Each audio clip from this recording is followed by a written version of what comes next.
She stepped out into the night and was never seen again. She was a proud member of the Confederated Salish and Kootenai tribes and a mother to twin boys. Her family described her as bright, loving, strong-willed, and deeply connected to her culture and community. Hey my friend, welcome to TMC. If you're new here, I'm Jermaine, and this is the place where we dive deep into true crime cases, real-world mysteries, and the controversies that keep us asking questions. If you're into uncovering the truth and piecing together the stories that others forget, make sure you hit the subscribe button, give this video a like, and tap the notification bell so you never miss out on anything. I upload a new video every Tuesday, and I hope you will enjoy our little time together. Now, if you're ready, let's get to the strange disappearance of Jermaine Austin Charlo.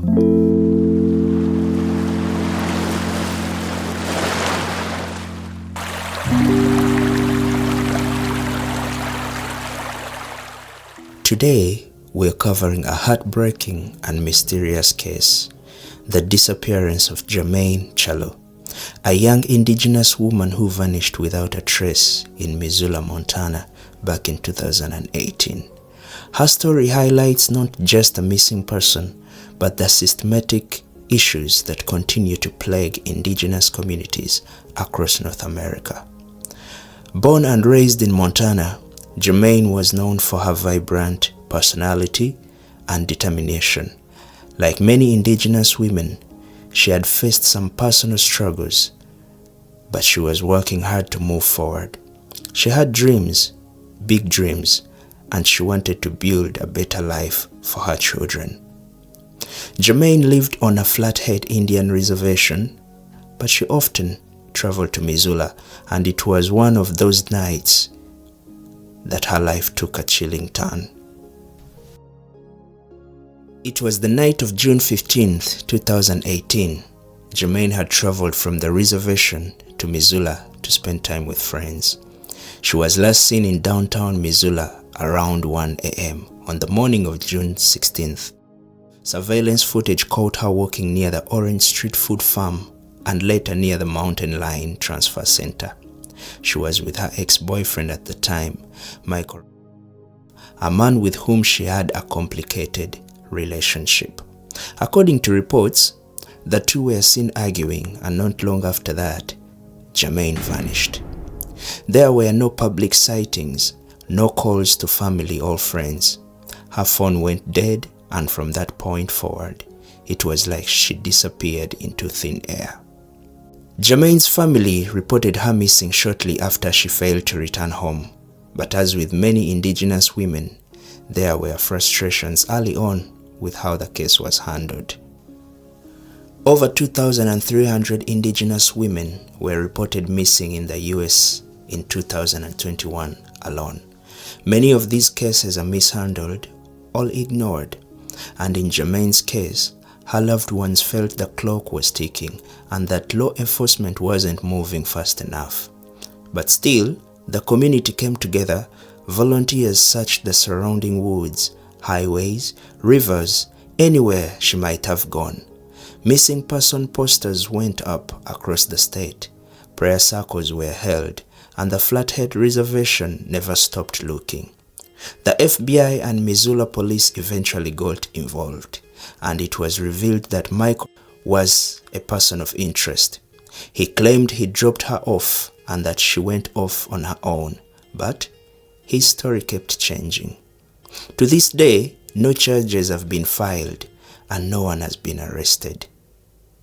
So, now my friends, I think we need to look deep into the relationship between Michael and Jermaine Charlo, given the fact that he was the last person to have been seen with her and the fact that the police claim his story has kept on changing.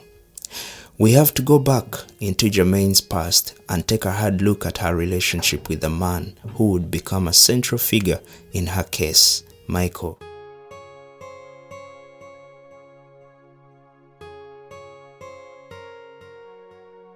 From the outside, Their relationship started like many others, young love, passion, connection, but behind closed doors, things were more complicated and far more dangerous. According to those close to Jermaine, the relationship became abusive emotionally and physically. She reportedly endured years of domestic violence at the hands of Michael. Family members said she often tried to hide the bruises, the trauma, and the constant emotional strain. There were times she left him, tried to break away, but like so many victims of abuse, the cycle of leaving and returning repeated itself. Indigenous women in the US face disproportionately high rates of domestic violence. In fact, more than 4 out of 5 Indigenous women will experience violence in their lifetime, and more than half will experience physical violence by an intimate partner. Jermaine wasn't just another statistic. She was a woman trying to reclaim her life. Family say she had finally started to cut ties with Michael in the months before her disappearance. She was focused on her children, her goals, and getting back on her feet. But Michael, he didn't let go easily. There were reports that Michael would stalk Jermaine, show up uninvited, try to manipulate her emotionally. One friend of Jermaine's said that she was scared, really scared, but didn't know how to fully escape. And then, on the night she disappeared, she was seen with him. Michael was never charged in Jermaine's disappearance, but here's the thing. Some people believe that what happened to Jermaine wasn't random. It may have been the tragic final act in a long pattern of abuse. But now let's get back to the police investigation, folks.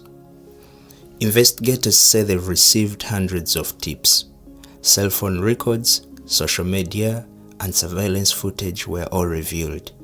Cadaver dogs were brought in, and in 2021, a federal grand jury subpoenaed Michael in connection with the case. But even with that, nothing concrete has been made public. Meanwhile, Jermaine's family has pushed for justice tirelessly. Her aunt, Kimberly Charlo, has become a vocal advocate, not just for Jermaine, but for all missing Indigenous women. Despite national coverage, documentaries, and podcast features, the case remains unsolved. It's a reminder that even with public pressure, the system doesn't always drive and deliver justice, especially when the victim is Indigenous. It's been nearly 7 years since Jermaine Charlo disappeared. 7 years of silence, 7 years without answers. Her sons are growing up without their mother. Her family continues to hope, but hope can feel like a heavy burden when no one is being held accountable. This isn't just a mystery, folks. This is a tragedy rooted in deeper issues: the failure of law enforcement, jurisdictional confusion between tribal and federal authorities, and a history of systematic neglect. But Jermaine Charlo is not forgotten. Her name lives on through her family, through advocates, and through stories like this one. So, if you know something about what happened to Jermaine, say something. Even the smallest detail might matter. What do you think happened to Jermaine Charlo? Do you think justice will ever be served in her case? Drop your thoughts in the comments. I read every single one of them. Thank you for watching. Don't forget to like, subscribe, and share this story to keep Jermaine's name alive. Until next Tuesday, my friend, stay safe, stay aware, and stay curious.